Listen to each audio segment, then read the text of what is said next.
اغوا کے دن کے بعد ان دونوں کے درمیان اس بارے میں کوئی بات نہیں ہوئی تھی، نہ ہی ملاقات ہوئی تھی۔ وہ شے جو عرصے سے ماہر فرید کے اندر اسے بے چین کر رہی تھی، وہ غیر یقینی کسی صورتحال، وہ ایک دم شانت ہو گئی تھی۔ تحفظ کا احساس کہ وہ کہیں نہیں جا رہی، وہ یہی ہے اور وہ بھی یہی رہے گی۔ اور جیسا کہ ہلال ہمیشہ کہتی تھی کہ بدر اور وہ ایک ساتھ بڑے ہوں گے، اور آج ہلال نے کہا تھا کہ وہ پمکن پائی بنائے گی اور وہ لوگ مالا اور بدر کے ساتھ ڈنر کریں گے۔ تو اس وقت وہ دیوار کے پار مالا کے اپارٹمنٹ میں تھے۔ کھانا کھایا جا چکا تھا اور فیضیانہ مالا کے ساتھ برتن سمیٹ رہی تھی۔ یہاں فرید لار کی طرح کا فرنیچر نہیں تھا، چند آئیکیا کے صوفے اور خالی خالی سا لیونگ روم، وسط میں ایک سستا سا کارپیٹ، شاید مالا نے بچے کے لیے لا کر بچھایا تھا۔ اس پر اس وقت بدر اور ہلال آلتی پالتی کیے بیٹھے تھے۔ بدر سر جھکائے سامنے بکھرے بلاکس کو ایک دوسرے پر جوڑ رہا تھا۔ باہر ماہر بالکنی کی کھڑکی کے ساتھ کھڑا، قہوے کے گھونٹ بھرتا خاموش مسکراہٹ کے ساتھ ان سب کو دیکھ رہا تھا۔ مالا ڈھیلا ڈھالا سویٹر پہنے آستین اونچے چڑھائے کچن میں برتن سیٹ کر رہی تھی۔ گاہے بگائے وہ ایک نگاہ ماہر پہ ڈال لیتی اور مسکرا دیتی۔ اس کی ایک مسکراہٹ ہر چیز کو جیسے شانت کر دیتی تھی۔ ماہر کی نگاہ بار بار کاؤنٹر پر رکھے مالا کے مگ تک جاتی۔ اس کا قہوہ ٹھنڈا ہو گیا تھا، ایسا نہیں تھا کہ اس نے اسے چھوا نہیں تھا، لیکن وہ مسلسل دیکھ رہا تھا کہ وہ ایک گھونٹ بھرنے لگتی، پھر بدر کو کچھ چاہیے ہوتا اور وہ بھاگ کر اس کے پاس جاتی، واپس آتی، مگ کہیں اور رکھ دیتی اور یوں اس کا کپ بنا پیے ہی سرد ہوتا جا رہا تھا۔ یا شاید وہ اس کو بھول گئی تھی۔ شاید مائیں ایسی ہی ہوتی ہیں، ان کی کافی ٹھنڈی اور کھانے باسی ہوتے ہیں، لیکن وہ اس سب میں خوش ہوتی ہیں۔ اسے دور کسی دوسرے ملک میں کھدی ہوئی ایک قبر یاد آئی اور اس کا کتبہ، اس کتبے پر اس کی ماں کا نام لکھا تھا، لیکن وہ جب بھی اس کتبے کو دیکھتا تھا اسے بہت کچھ یاد آتا تھا۔ مالا کہتی تھی کہ وہ اپنی ماں کو معاف کر دے، لیکن کیا وہ واقعی کبھی کر سکے گا؟ مالا سمجھتی تھی کہ معاف کرنے سے انسان ہیل ہو جاتا ہے۔ شاید وہ یہ بھی سمجھتی تھی کہ نئے رشتے میں جانے سے پہلے انسان کا ہیل ہونا ضروری ہے، لیکن ایسا کچھ نہیں تھا۔ ہیلنگ تو ایک پروسیس تھا، ہر روز صبح اٹھ کے اس کو کرنا تھا۔ یاجوج ماجوج کی دیوار کی طرح ہر شام اس کو ادھورا چھوڑ کے سو جانا تھا۔ ہر نیا دن اپنے ساتھ ایک دفعہ پھر بہت سا ٹراما لاتا تھا۔ یہ ہر روز کی مشق تھی اور بالآخر وہ اس کو مالا کے ساتھ کرنے جا رہا تھا۔ وہ اب ہلال اور بدر کے ساتھ گھٹنوں کے بل اس سستے کارپیٹ پر بیٹھی تھی۔ مسکرا کے وہ کچھ کہہ رہی تھی۔ چھوٹے بالوں کی اونچی پونی بنائے اس کا سر دائیں بائیں ہلنے سے پونی بار بار جھولتی تھی۔ وہ خوش تھی۔ ماہر گھونٹ بھرتے ہوئے خاموش اور اطمینان سے اسے دیکھے گیا۔ دفعتاً کچھ تھا جس نے اسے چونکایا۔ بدر بلاکس بناتے بناتے چہرہ اٹھا کر دیکھنے لگا تھا۔ لاؤنج کی LCD کو مالا نے ایک ڈیجیٹل فوٹو فریم کے ساتھ کنیکٹ کر کے ماہی، اس کے بچوں اور بدر کی تصاویر کا سلائیڈ شو لگا رکھا تھا۔ یہ سلائیڈ شو کافی دیر سے چل رہا تھا اور کسی کی توجہ اس طرف نہ تھی۔ اس نے دیکھا تھا کہ اکثر وہ گھر میں دائیں بائیں تصاویر لگا لیتی تھی۔ شاید وہ چاہتی تھی کہ اس کا بچہ اپنے کزنز اور رشتوں کو پہچانے، لیکن نہ جانے کیا ہوا تھا کہ سلائیڈ شو ختم ہو کے کوئی دوسرا سلائیڈ شو شروع ہو چکا تھا۔ شاید مالا کے آئی کلاؤڈ کی تصویروں کا ڈیٹا تھا جو اس کا فون خود سے اس کو دکھا رہا تھا، کیونکہ اسکرین پہ نظر آتی تصویر مالا اور زیاد کی تھی۔ مالدیپ میں برسوں پہلے وہ دونوں ساتھ بیٹھے ہوئے تھے۔ وہ کچھ کہہ رہا تھا اور وہ ہنس رہی تھی۔ ماہر نے چونک کے مالا کو دیکھا۔ وہ مسکرا کے کچھ کہتے ہوئے بدر کو دیکھ رہی تھی، پھر اس کی نگاہوں کا تعاقب کیا تو دیکھا بدر اسکرین پہ رکی تصویر کو دیکھے جا رہا تھا۔ شاید وہ اپنی ماں کے ساتھ نظر آتے اس اجنبی شخص کو حیران ہو کے دیکھ رہا تھا۔ ماہر صرف اس کا چہرہ دیکھ رہا تھا۔ اسکرین اس کے لیے اہمیت نہیں رکھتی تھی، نہ ہی وہ تصویر۔ وہ صرف مالا کا چہرہ دیکھ رہا تھا۔ مالا کی نگاہ اسکرین پہ پڑی تو اس نے گہری سانس لی۔ چہرے پہ کوئی تاثر نہ آیا۔ اس نے بازو لمبا کر کے انگلی سے اسکرین کی طرف اشارہ کیا اور بدر کے کان کے قریب جھکی۔ وہ یہاں سے ان کی آوازیں نہیں سن سکتا تھا، مگر وہ اس کے ہونٹ پڑھ سکتا تھا۔ وہ انگریزی میں کہہ رہی تھی، "دس مین از یور فادر"، اور وہ اس بات کو بار بار دہرا رہی تھی۔ بدر کو ذہن میں رجسٹر ہوا یا نہیں، اس نے سر واپس بلاکس پہ جھکا لیا۔ ماہر کو لگا تھا کہ شاید وہ عجیب آکورڈ محسوس کرے گا، لیکن ایسا کچھ نہیں ہوا۔ وہ تحفظ کا احساس جو وہ اس کو اغوا میں دے چکی تھی، کوئی بھی چیز اس کو زائل نہیں کر سکتی تھی۔ کچھ چیزیں حقیقت تھی، جیسا کہ زیاد بدر کا باپ تھا۔ انگلی سے اسکرین کی طرف اشارہ کرتی مالا کی نگاہ اس پہ پڑی، پھر اس نے بازو نیچے کیا اور مسکرا دی۔ ماہر نے مسکرا کے سر کو اس بات میں خم دیا، انسان اپنا ماضی نہیں بدل سکتا۔ اس سے بھاگنے کا کوئی فائدہ نہیں تھا۔ اس نے سوچا کہ وہ بھی ان کے ساتھ جا کے بیٹھے، تبھی فون بجنے لگا۔ ماہر نے ان تینوں کو کارپیٹ پر بیٹھے دیکھتے ہوئے فون کان سے لگایا۔ "سر، ضیاء سلطان جس بار میں جاتا ہے، ہمیں اس کا پتہ معلوم ہو گیا ہے"۔ ماہر فرید کے تمام اعصاب جیسے ساکت ہو گئے۔ عمار کہہ رہا تھا، مالک بھی چاہتے ہیں کہ ہم اس کو وہیں پہ ختم کر دیں۔ باہر سیتا کی جگہ ہمارا آدمی اس کو ڈرنک میں کچھ ملا دے گا، ایسا خاموش زہر جس سے علامتیں ہارٹ اٹیک کی آئیں گی۔ واٹ؟ وہ ویسے بھی ایک ناپسندیدہ شخص ہے، اس کے مرنے کا کسی کو افسوس نہیں ہوگا، نہ ہی کسی کو شہر میں اس کی کمی محسوس ہوگی۔ اگر ہمیں یہ کام کرنا ہے تو ہمیں ابھی کرنا ہے، اگلے 1 گھنٹے کے دوران، کیونکہ اگر وہ یہاں سے چلا گیا تو معلوم نہیں وہ دوبارہ آئے یا نہیں۔ تم لوگ ایسا کچھ نہیں کرو گے؟ مالک صاحب کا میرے اوپر بہت پریشر ہے اور وہ بہت خفا ہوں گے اگر انہیں معلوم ہو گیا کہ میں نے آپ کو بتا دیا، اس لیے اگر کوئی شخص انہیں روک سکتا ہے تو وہ آپ ہیں۔ اب آپ مجھے بتائیے کہ کیا کرنا ہے، کیونکہ مجھے آخری حکم انہی کا ماننا ہوگا۔ عمار کہتا جا رہا تھا اور وہ کارپیٹ پر بیٹھے بچے کو دیکھ رہا تھا۔ بچہ تصویر سے بے نیاز واپس اپنے بلاکس کی طرف متوجہ ہو گیا تھا۔ مالا اس کے سر پر ہاتھ پھیرتی مسکرا کے کچھ بتا رہی تھی۔ بچے نے صرف سر اسبات میں ہلایا۔ وہ مگنزہ چھوٹے چھوٹے ہاتھوں سے ایک بلاک کو دوسرے پر رکھ رہا تھا۔ سر آپ بتائیے کیا کرنا ہے؟ کسی کو اس شہر میں ضیاء سلطان کی کمی محسوس نہیں ہوگی، کسی کو اس شہر میں ضیاء سلطان کی کمی محسوس نہیں ہوگی، کسی کو اس شہر میں ضیاء سلطان کی کمی محسوس نہیں ہوگی۔ تم وہی رکو، میں آ رہا ہوں، میرے آنے سے پہلے کچھ مت کرنا۔ وہ فون تیزی سے نیچے کرتے ہوئے دروازے کی طرف بڑھا۔ دور بیٹھی کشمالہ نے تعجب سے سر اٹھا کر اسے دیکھا۔ وہ جبراً مسکرا کے جلدی جلدی معذرت کرتا باہر کو بھاگا تھا۔ اسے مالک کو روکنا تھا، وہ قاتل نہیں تھا اور ایک بچے سے اس کا باپ نہیں چھین سکتا تھا۔ ٹھاٹھے مارتے سمندر کے کنارے اونچائی پر واقع اس لکڑی کے گھر کے اندر زرد بتیاں جلی تھیں۔ مالک فرید بیڈ پر نیم دراز تھے، چند نالیاں ان کے ہاتھوں میں پیوست تھیں۔ چہرہ مزید نحیف ہو چکا تھا، البتہ اس پہ غصہ ویسا ہی تھا جیسا ماہر نے ساری عمر دیکھا تھا۔ عمار ہاتھ باندھے ایک طرف کھڑا تھا، ایسے کہ اس کا سانس رکا ہوا تھا، نگاہیں ٹینس بال کی طرح ماہر سے مالک پہ جاتی جو کن پٹی مسل تھا، دائیں بائیں ٹہل رہا تھا۔ دفعتاً وہ رکا، مڑ کے مالک کو دیکھا۔ وہ مالا کے بچے کا باپ ہے، میں اس کو نہیں مار سکتا، میں قاتل نہیں ہوں۔ عبدالمالک فرید کے ماتھے کے بل گہرے ہوئے۔ وہ اس شہر سے نہیں جائے گا تمہیں مارے بنا۔ تمہیں اتنی سی بات سمجھ میں کیوں نہیں آتی؟ ان کی آنکھیں غصے سے سرخ تھی۔ ماہر بیڈ تک آیا، اس کے قریب بیٹھا۔ مالک، اس کی آواز دھیمی تھی اور وہ اس کی نگاہوں میں دیکھ رہا تھا۔ میری زندگی جتنی لکھی ہے اس سے ایک دن نہ بڑھ سکتی ہے نہ کم ہو سکتی ہے، لیکن میں کسی کا خون اپنے ہاتھ پہ لے کر نہیں مرنا چاہتا۔ وہ ایک قاتل ہے، اس نے بہت سے لوگوں کو مارا ہے اور میں تمہیں نہیں کہہ رہا کہ تم اس کو مارو، یہ گناہ میرے سر سے ہی، میرا تو ویسے بھی وقت ختم ہو چکا ہے، کسی کو معلوم بھی ہو جائے تو مجھے فرق نہیں پڑتا۔ ان کی آواز درست تھی، بیزار غصے میں بار بار عمار کو دیکھتے جیسے کچا کھا جانا چاہتے ہوں۔ میں تمہیں یہ نہیں کرنے دے سکتا، میں بدر کے باپ کو نہیں مار سکتا۔ اگر تم نے زندگی مالا کے ساتھ گزارنے کا فیصلہ کر لیا ہے تو اس بچے کے باپ تم ہوگے، تم اس کو پالو گے، تم اس کا خیال کرو گے، تم ہمیشہ اس کے ساتھ ہوگے۔ وہ اس بچے کی زندگی میں صرف زہر گھولے گا، وہ خطرناک انسان ہے، وہ کبھی مالا اور بدر کو سکون سے نہیں رہنے دے گا۔ مالک کی غصے سے کانپتی آواز میں جیسے منت تھی۔ ماہر نے سر دائیں بائیں لایا۔ نہیں، میں اس بچے کی ساری زندگی حفاظت کروں گا، اس کا خیال کروں گا اور ہر وہ کام کروں گا جو کسی باپ کو کرنا چاہیے، لیکن مالک وہ میرا بچہ نہیں ہے، اس کا باپ ضیاء سلطان ہی ہے اور کسی بچے سے اس کے باپ کو چھپایا نہیں جا سکتا۔ میں اس گلٹ کے ساتھ نہیں رہ سکوں گا کہ میں نے اس بچے کے باپ کو مارا ہے۔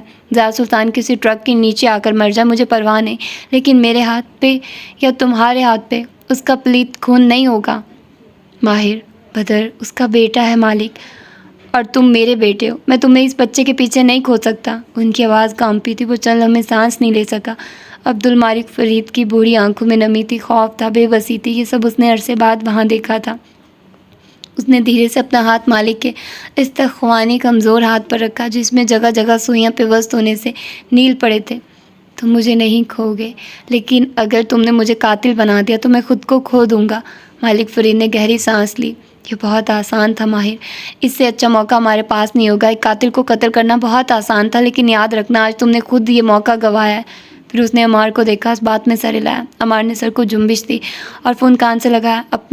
اب وہ آدمی کو منع کر رہا تھا، وہ لوگ ضیاء سلطان کو نہیں چھوئیں گے، یہ طے ہو چکا تھا۔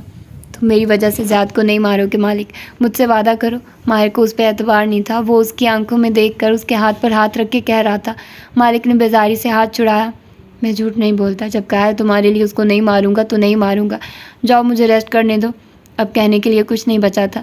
کتنے ہی لمحے گزر گئے، عمار اور ماہر آہستہ آہستہ کمروں سے نکل گئے، بتیاں بجھ گئی، گھر خاموش ہو گیا اور اپنے کمرے میں بیٹھی زہرا دھیرے سے باہر نکلی۔ وہ ننگے پیر تھی، لکڑی کے گھر کی ڈرائی وال سے آوازیں صاف اندر باہر سنائی دیتی تھی۔ اسے معلوم تھا کہ اس نے کیا کرنا ہے۔ اس نے آہستہ سے باپ کے کمرے کا دروازہ کھولا۔ ہلکی سی چڑچڑاہٹ سنائی دی، البتہ وہ جانتی تھی کہ مالک فرید اس وقت نیند کی دوا لے کے سوتے ہیں، ان کا جاگنا ناممکن تھا۔ وہ بلی کی چال چلتی ان کی سائڈ ٹیبل تک آئی، چارجنگ پہ لگا فون اتارا، اپنے باپ کا پاس کوڈ ہر بیٹی کی طرح اس کو معلوم تھا۔ وہیں کھڑے کھڑے فون کھولا، عمار کی چیٹ کھولی۔ وہ ہوٹل جہاں زیاد رہ رہا تھا، وہ باہر جہاں وہ آتا تھا اور وہ اوقات جن میں وہ آتا تھا، سب وہاں درج تھا، ایک اچھے وفادار ملازم کی طرح۔ عمار نے ہر چیز ڈاکومنٹ کر کے مالک فرید کو بھیجی تھی، اسے کچھ بھی نہیں کرنا تھا، صرف اپنے فون سے مالک کے فون کی تصویر لی، فون لاک کر کے واپس رکھا اور انہیں دبے قدموں سے باہر نکل گئی۔ کیا کوئی ایسا تھا جس کو زارا بھی نہ ڈھونڈ سکے؟ سنہری دھوپ کیری کوئی کہ اس ہوٹل کی کھڑکیوں سے اندر جھلک رہی تھی۔ ریسیپشن لکڑی کے فرش اور اینٹیک فانوسوں سے مزین تھی۔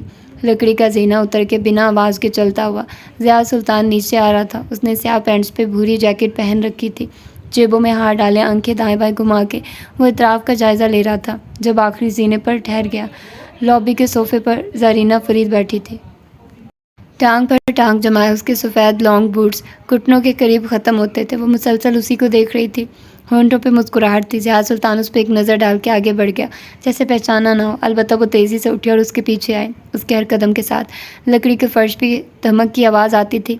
ضیاء سلطان زیادہ ایک دم پلٹا، وہ جو قریب آ رہی تھی جھٹکے سے رکی۔ کیا چاہتی ہو؟ اس کا چہرہ سپاٹ اور آنکھوں میں ایسا تاثر تھا جسے وہ زرینہ کو اوپر سے نیچے تک سکین کر رہا ہو۔ زارا نے بلدار بالوں میں انگلیاں چلا کے انہیں گردن کے ایک طرف آگے لا پھینکا۔ وہ جیسے بہت پرسکون اور شانت تھی۔ ہم بیٹھ کے بات کر سکتے ہیں۔ کیا بات؟ اگر میں نے تمہیں ڈھونڈ ہی لیا ہے تو بات بھی اہم ہوگی۔ وہ دیکھ سکتی تھی کہ زیاد کے چہرے پہ ایک غیر آرام دہ سا تاثر آیا تھا، چونک جانے والا، جیسے وہ یہاں محفوظ نہ ہو۔ کیا چاہتی ہو؟ جو تم چاہتے ہو۔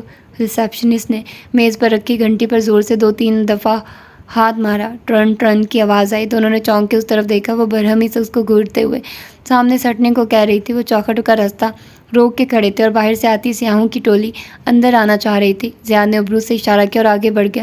وہ دونوں ساتھ ساتھ ہوٹل سے باہر نکلے۔ سامنے ایک سڑک تھی جو نشیب کی طرف جاتی تھی، دائیں بائیں دکانیں کھلی تھیں، سیاحوں اور مقامی لوگوں کا ایک رش تھا۔ تم کیا جانو میں کیا چاہتا ہوں؟ تم مالا اور ماہر کو ایک ساتھ نہیں دیکھ سکتے، میں بھی نہیں دیکھ سکتی۔ ماہر اگر میرا نہیں ہوگا تو اور کسی کا نہیں ہوگا۔ وہ اس سے تیز چل رہا تھا۔ باہر ٹھنڈ تھی، البتہ زارا کے پاس ٹوپی پہننے کا ٹائم نہیں تھا۔ وہ اس کی رفتار سے ملنے کی کوشش کر رہی تھی۔ تم مجھ سے کیا چاہتی ہو؟ کہا نا، ماہر نے مجھے اپنایا نہیں، لیکن وہ مالا کو بھی نہیں اپنائے گا، یہ میں چاہتی ہوں۔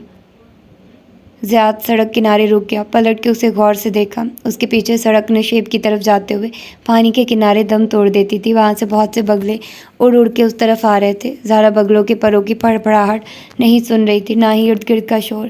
وہ زیاد کی آنکھوں میں امید اور بے چینی سے دیکھتے ہوئے اس کا جواب ڈھونڈ رہی تھی۔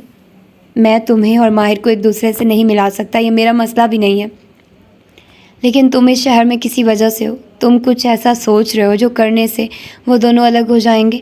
جو میں سوچ رہا ہوں وہ تمہیں پسند نہیں آئے گا۔ زارا چونکی، ابرو اکٹھے کر کے اسے دیکھا۔ میرا نہیں خیال تم ماہر کو مارنے کی کوشش کرو گے۔ میں نہیں چاہتی کہ تم اس کو مارو، بلکہ اس نے تھوک نکلا، کچھ ایسا کرو کہ مالا اور وہ ایک نہ ہو سکے۔ میں جو کروں گا اس کے بعد تم اور ماہر بھی ایک نہیں ہو سکو گے۔ زارا کے چہرے پہ ایک دم سے جیسے بہت سی لکیریں ابھری، بنجر زمین کی دراڑیں جس پر برسوں سے پانی نہ ڈالا گیا ہو۔ پھر وہ جبراً مسکرائی۔ بے شک میرا نہ ہو، لیکن اس کا نہیں ہونا چاہیے۔ ضیاء سلطان کے ہونٹوں پر تلخ مسکراہٹ ابھر آئی۔ وہ اس کا نہیں ہوگا، کبھی بھی نہیں، بلکہ وہ کسی کا بھی نہیں ہوگا۔ زارا نے کچھ کہنے کے لیے ہونٹ کھولے، پھر بند کر دیے۔ وہ یقیناً کوئی چال سوچ رہا تھا، کوئی ایسی چال جس سے وہ مالا کو دوبارہ سے اپنی باتوں میں پھنسا کے ماہر سے دور کر دے، بنا خون خرابے کے، بنا کسی جان لیے۔ ضیاء سلطان یقیناً یہی سوچ رہا ہوگا۔ اس نے جیسے خود کو تسلی دی، وہ ماہر کو نقصان نہیں پہنچائے گا، وہ صرف اپنی ایکس وائف پہ فوکس کرے گا۔ تم جو بھی کرنے جا رہے ہو، میں اس میں تمہاری مدد کرنے کے لیے تیار ہوں۔ ضیاء نے طنزیہ مسکراہٹ سے اسے سر سے پیر تک دیکھا۔ تم کون ہو جو میری مدد کر سکو؟ میں وہ ہوں جس نے تمہیں تلاش کر لیا، حالانکہ اپنی طرف سے تم بہت خفیہ جگہ پر رہ رہے تھے۔ ضیاء نے ہونٹ بھینچ لیے، چند لمحے اسے دیکھتا رہا۔ مجھے تمہاری مدد کی ضرورت نہیں ہے، اور پلٹ کے آگے بڑھ گیا۔ میں تمہاری کال کی منتظر ہوں گی، زارا نے پیچھے سے آواز دی۔ ٹھنڈی ہوا سے اس کے بال اڑنے لگے تھے۔ ضیاء سلطان دور جا رہا تھا اور بوسفورس کے بگلے اڑ اڑ کے اس جانب آ رہے تھے۔ وہ کبھی بھی ماہر فرید کو مارنے کا رسک نہیں لے گا، وہ یقیناً اپنی بیوی کو کسی طرح شیشے میں اتار کے واپس لے جانے کا سوچ رہا ہوگا۔ وہ اس کی مدد کر سکتی تھی، وہ دونوں کے درمیان غلط فہمیاں پیدا کر سکتی تھی۔ میں کچھ غلط نہیں کر رہی، میں کسی کی جان نہیں لے رہی، صرف ماہر کو مالا سے دور کر رہی ہوں۔ وہ بڑبڑاتے ہوئے وہاں سے پلٹ گئی۔ وہ ایک عام سی صبح تھی، ہر شے روٹین کے مطابق ہو رہی تھی۔ عدالت کا ایک کوریڈور تھا جس کے باہر بینچز پر بہت سے لوگ اپنی اپنی باریوں کے انتظار میں خاموش سے بیٹھے تھے۔ وہ کوریڈور سرد تھا، خاموش تھا۔ ہر 2-3 منٹ لوگوں کے ساتھ ایک گاؤن میں ملبوس وکیل بیٹھا تھا۔ 7 کمروں کے بند دروازے تھے جن کے اندر سے اردلی باری باری سب کو بلاتا تھا۔ ایسے ہی ایک دروازے کے باہر دونوں دیواروں کے ساتھ لگے بینچز پر آمنے سامنے وہ بیٹھے تھے۔ سوزین سفید کیپ، کوٹ اور سیاہ مڈی ڈریس پہنے ٹانگ پر ٹانگ جمائے سامنے والے بینچ کو دیکھ رہی تھی جہاں ماہر فرید اپنے بھائی کے ساتھ بیٹھا تھا۔ ماہر اسے ہی دیکھ رہا تھا، البتہ بیربل سر جھکائے ہوئے تھا۔ وہ گھنگریالے بالوں کی کس کے پونی بنائے جیل سے انہیں سمیٹے گرے سوٹ میں ملبوس تھا۔ گاہے بگائے وہ دائیں بائیں دیکھتا۔ میری طرف دیکھو بیربل، سوزی نے شاید چوتھی دفعہ دبی دبی کراہٹ کے ساتھ کہا تھا۔ اس کی آنکھوں میں سرخ سی نمی تھی۔ اب کی دفعہ بیربل نے آنکھیں اٹھا کے اسے دیکھا۔ وہ اس کے سامنے بیٹھی تھی، ہمیشہ کی طرح خوبصورت، تیار، البتہ غصے میں۔ بیربل نے کچھ کہنے کے لیے ہونٹ کھولے۔ اس کے کندھے کے قریب کھڑے وکیل نے اس کے کندھے پر ہاتھ رکھا۔ عدالت کا احترام کریں، یہاں شور کرنا منع ہے۔ سوزی نے کھا جانے والی نظروں سے اسے دیکھا، پھر ماہر کو۔ ماہر انہی نظروں سے اسے مسلسل دیکھے جا رہا تھا، ٹانگ پر ٹانگ جمائے اپنے بھائی کے ساتھ۔ اس کا ہاتھ بیربل کے گھٹنے کے قریب تھا، جیسے ابھی بیربل اٹھا تو وہ اسے گھٹنے پر دباؤ دے کر واپس بٹھا دے گا۔ سوزین نے لب بھینچ لیے۔ معمول کی کارروائی معمول کے مطابق ہو گئی۔ میاں بھی راضی تھا اور بیوی بھی، سو قاضی کو اعتراض نہ تھا۔ اس خاموش سرد کمرے میں چند کاغذات دستخط ہوئے، سیاہی کی مہک، مہر کے لگنے کی ٹھپ ٹھپ، چند سرگوشیاں اور جج کا آخری اعلان۔ پھر کاغذات لفافوں میں ڈالے گئے۔ اس دوران سوزی نے کئی دفعہ انہی خاموش گلہ میز نظروں سے بیربل کو دیکھا تھا۔ وہ ابھی تک اسے نہیں دیکھ رہا تھا۔ اگر کبھی نگاہ مل جاتی تو اس کی آنکھوں میں نمی اترنے لگتی جسے وہ تھوک نگل کے اندر اتار لیتا۔ وکیل نے لفافہ سوزین کی طرف بڑھایا تو اس نے نوچنے والے انداز سے اسے کھینچا اور ایک افسوس بھری نظر بیربل پہ ڈال کے پلٹی۔ ہیل سے ٹھک ٹھک چلتی وہ اپنے وکیل کے ہمراہ باہر نکل گئی۔ کیا مجھے اس سے ملنا چاہیے تھا؟ اس کی بات سننی چاہیے تھی؟ وکیل آگے بڑھ چکے تھے جب بیربل نے ماہر کے ساتھ راہداری میں واپس باہر آتے ہوئے کہا تھا۔ وہ دور اس کو جاتے ہوئے دیکھ رہا تھا۔ اس کا فائدہ نہیں تھا۔ بیربل نے رک کے ماہر کی طرف چہرہ موڑا۔ کیوں تم نے مجھے اس سے نہیں ملنے دیا؟ کیوں تم نے مجھے اس سے بات نہیں کرنے دی؟ میں اس کو بہت کچھ سنانا چاہتا تھا، اس کو لان تان کرنا چاہتا تھا، برا بھلا کہنا چاہتا تھا۔ شاید مجھے اس سے کوئی کلوجر مل جاتا۔ میں اس کا سارا دھوکہ، اس کا جھوٹ اس کے چہرے پر لانا چاہتا تھا۔ اس کی آواز ہلکی سی بلند ہونے لگی اور آنکھوں میں سرخ نمی واپس آ گئی۔ اس نے میرا دل توڑا ہے ماہر، اس نے مجھے دھوکہ دیا۔ میں نے اس کو سب کچھ دیا لیکن میں اس کے لیے کافی نہیں تھا۔ وہ بہتر سے بہتر کی تلاش میں آگے بڑھ گئی۔ تم نے کیوں مجھے اس پہ غصہ نہیں کرنے دیا؟ تم نے کیوں میرے اندر ابلتا لاوا اس وقت نہیں نکلنے دیا؟ اس نے ماہر کی کونی پکڑی، پھر اسے جیسے بھینچا۔ تم نے کیوں مجھے اس سے بات نہیں کرنے دی؟ کیونکہ میں نہیں چاہتا تھا کہ تم مجھ سے بات کرو۔ وہ دونوں راہداری میں آمنے سامنے کھڑے تھے۔ دائیں بائیں سے سیاہ گاؤن والے لوگ اور پریشان شکلوں والے افراد آگے پیچھے جا رہے تھے۔ تم کیوں چاہتے تھے میں اس سے بات نہ کروں؟ سوزین کی ہیلز کی ٹک ٹک اب دم توڑ چکی تھی۔ ماہر نے یاسیت سے بیربل کو دیکھا اور جب بولا تو اس کی آواز بہت دھیمی تھی۔ کیونکہ اگر تم مجھ سے بات کرتے تو اسے معاف کر دیتے۔ بیربل فرید سناٹے میں رہ گیا۔ شل گنگ، تمہیں لگتا ہے میں اتنا کمزور انسان ہوں؟ ماہر کی کونی کو پکڑے ہاتھ ڈھیلا ہو کے نیچے گر گیا۔ مجھے لگتا نہیں ہے بیربل، مجھے معلوم ہے اس وقت اگر تم مجھ سے بات کرتے تو وہ ایک دفعہ پھر تمہیں اپنے شیشے میں اتار لیتی۔ تم میرے بارے میں یہ سوچ بھی کیسے سکتے ہو کہ میں اس کی بے وفائی جاننے کے بعد بھی اس کے ساتھ رہوں گا یا اس کو معاف کر دوں گا؟ بیربل کو جیسے یقین نہیں آ رہا تھا۔ اس کا بھائی اس کو اتنا بے غیرت سمجھتا تھا۔ تمہیں اس کی بے وفائی کا علم اس کے لیپ ٹاپ سے نہیں ہوا تھا بیربل۔ بے وفا عورتوں کے ریڈ فلیگز پہلے دن سے دکھائی دے دیتے ہیں۔ تم نے اس سے پہلے بھی بہت سے ایسے فلیگ دیکھے ہوں گے لیکن ہر دفعہ تم نے ان کو نظر انداز کیا، ہر دفعہ تم نے اس کو معاف کیا۔ دائیں بائیں کسی سے تھوڑا سا فلرٹ، کسی کا کارڈ رکھ لینا، کسی کے ساتھ ڈنر پہ چلے جانا، بہت سی چیزیں تم نے دیکھی ہوں گی۔ جب وہ تمہیں ملی تھی تب بھی وہ کسی اور کے ساتھ تھی، کسی اور سے اس نے تمہارے لیے بے وفائی کی۔ تم ہمیشہ سے جانتے تھے کہ وہ بے وفا عورت ہے لیکن تمہیں لگا تمہارے ساتھ وہ ایسا نہیں کرے گی اور اس نے کیا۔ اسی لیے مجھے ڈر تھا کہ اگر تم مجھ سے ملے تو تم اس کو معاف کر دو گے اور میں چاہتا تھا کہ تم اس دلدل سے ایک ہی دفعہ نکل آؤ۔ اس نے بیربل کے کندھے پر ہاتھ رکھا۔ بیربل نے غصے سے اپنا کندھا چھڑایا، افسوس سے دیکھتے ہوئے سر دائیں بائیں ہلایا۔ سارے الفاظ ختم ہو گئے تھے، مٹھیاں بھینچ گئی تھی۔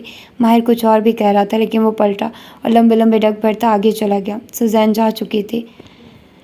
بیربل کی بیکری کے باہر کنسٹرکشن جاری کے سائن ابھی تک لگے ہوئے تھے، البتہ اس صبح وہاں کوئی ورکر دکھائی نہیں دیتا تھا۔ سورج ابھی ٹھنڈا تھا اور صبح سفید تھی۔ آس پاس چند ہی دکانوں کے شٹر کھلے تھے اور اکثریت ابھی بستروں میں تھی۔ جب کشمالہ مبین بیکری کے دروازے کا لاک کھول رہی تھی، اس نے دوسرے ہاتھ سے بدر کی انگلی تھام رکھی تھی، جو ہوڈ والی گرم جیکٹ میں ملبوس تھا۔ ہاتھوں پر دستانے چڑھے تھے جو ماں نے زبردستی پہنائے تھے، اور وہ سر جھکائے اپنے جوتوں کو دیکھ رہا تھا۔ ڈبل لاک کھول کے اس نے دروازہ دھکیلا تو حسب معمول جامنی گھنٹی ٹرن سے بجی۔ جب تک وہ بدر کو لیے اندر آئی، دروازے بند کیے، بتیاں جلائی تو گھنٹی کے ٹرن ٹرن دھیرے دھیرے دم توڑتی گئی۔ درجہ حرارت سیٹ کر کے وہ زینہ چڑھ کے اوپر آئی، ایک کاؤچ پر بدر کو بٹھایا، اس کی کلرنگ بکس اس کے سامنے رکھی، کوٹ اتار کے صوفے پر رکھا، اس نے ڈھیلا ڈھالا سویٹر اور ٹراؤزر پہن رکھا تھا، آستین اوپر چڑھائے، سارے بال دونوں ہاتھوں میں سمیٹے اور کس کے اونچی پونی باندھنے لگی۔ ابھی پونی کا آخری بل تھا جب کھٹک کی آواز آئی۔ مالا ڈر کے پلٹی، ایک بند دروازے کے پیچھے کچھ کھٹکا تھا۔ ایک لمحے کے لیے اس کا سانس ساکت رہ گیا، گھبرا کے بدر کو دیکھا۔ کتنا کہا تھا اس کو ماہر نے کہ جب وہ بیکری جایا کرے تو اسے فیضی خانم کے پاس چھوڑ جایا کرے۔ پولیس کا بندہ، ماہر کا گارڈ، خود فیضی خانم اور ہلال، اتنے سارے لوگ تو تھے اس کے پاس، لیکن اس کی اپنی انسیکیورٹی، وہ بدر کو اپنی نظروں سے دور نہیں کرنا چاہتی تھی، اور اس بیکری میں جو بھرے بازار کے بیچ میں تھی، بدر کو کوئی نقصان نہیں پہنچا سکتا تھا، یہ اس کا خیال تھا۔ کون ہے؟ اس نے پکارا تو حلق خشک ہو رہا تھا۔ پھر سے کچھ کھٹکا، اس کے دل کی دھڑکن بے ترتیب ہوئی۔ دائیں بائیں دیکھا، ایک پانی کی خالی شیشے کی بوتل رکھی تھی جو وہ کل چھوڑ کے گئی تھی۔ ابھی پینٹرز نہیں آئے تھے، ورنہ شاید وہ ایسے نہ گھبراتی۔ بوتل کو مٹھی میں تھاما تو اس کا شیشہ ٹھنڈا محسوس ہوا۔ قدم قدم چلتی وہ دروازے تک آئی اور پھر ایک دم اسے کھول کے دھکیلا۔ اگلے ہی لمحے اس کے منہ سے چیخ نکلتے نکلتے رہ گئی، اف بیربل تم! دوسرا ہاتھ سینے پر رکھے مالا نے بدقت چند گہرے سانس لیے۔ جہاں اعصاب واپس ڈھیلے ہوئے، وہاں ماتھے پر بل پڑ گئے۔ تم یہاں کیا کر رہے ہو؟ وہ دروازہ بیربل فرید کے آفس میں کھلتا تھا اور اس وقت وہ فرش پر بیٹھا کاؤچ کے ساتھ ٹیک لگائے ہوئے تھا۔ ایک باکس سامنے رکھا تھا جس میں چند فریمز تھے، کچھ چیزیں، کف لنکس، ٹائی، مگ، وہ ہر شے اس میں سے نکال نکال کے باہر رکھ رہا تھا۔ شاید اسی کا کھٹکا ہوتا رہا تھا۔ کوٹ پیچھے کہیں پھینک رکھا تھا۔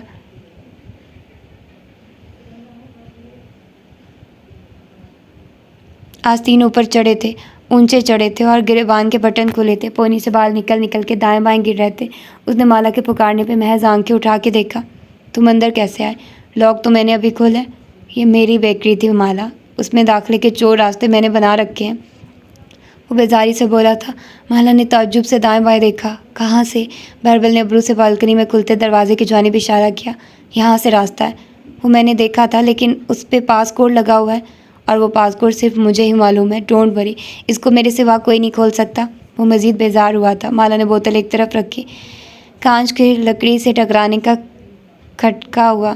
وہ قدم قدم چلتی اس کے قریب آئی، پھر پلٹ کے دیکھا۔ بدر باہر صوفے پر بیٹھا کتاب میں رنگ بھر رہا تھا۔